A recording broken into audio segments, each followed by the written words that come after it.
Volodymyr Zelensky said on Friday that Ukraine faced losing its dignity and freedom or the support of the United States over its 28-point peace plan. The U.S. plan endorses key Russian demands, and President Donald Trump told Fox News Radio that Ukraine should agree to it by Thursday.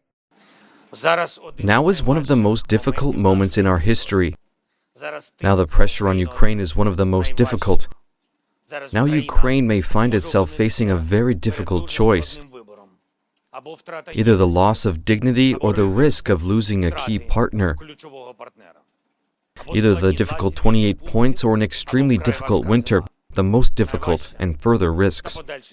Two sources who spoke to Reuters on the condition of anonymity said the U.S. threatened to cut off intelligence sharing and weapons supplies for Ukraine if it does not accept the deal. A senior U.S. official later said it was not accurate to say the U.S. threatened to withhold intelligence. The White House did not immediately respond to a request for comment. Meanwhile, Zelensky spoke to European leaders who continue to back him strongly. Here's EU Foreign Policy Chief Kaja Kallas. We are supportive of any plan that brings about just and lasting peace.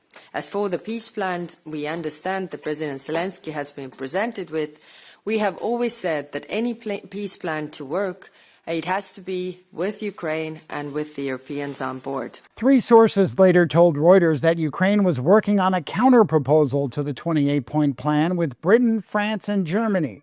Yaroslava Barbieri, a research fellow with the Ukraine Forum at Chatham House, called the current proposal a non-starter.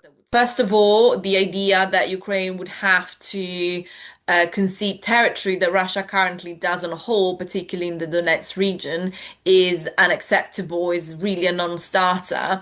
And it's important to remind audiences of the fact that Russia has not been able to occupy the entirety of the Donbass region, losing thousands of people for over 10 years now.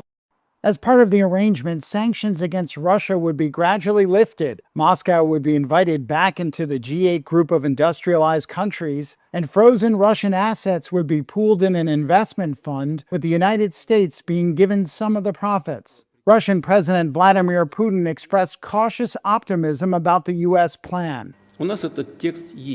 We have this text. We received it through existing channels of communication with the U.S. administration. I believe it can be used as the basis of a final peaceful settlement, but it has not been discussed with us in detail. And I can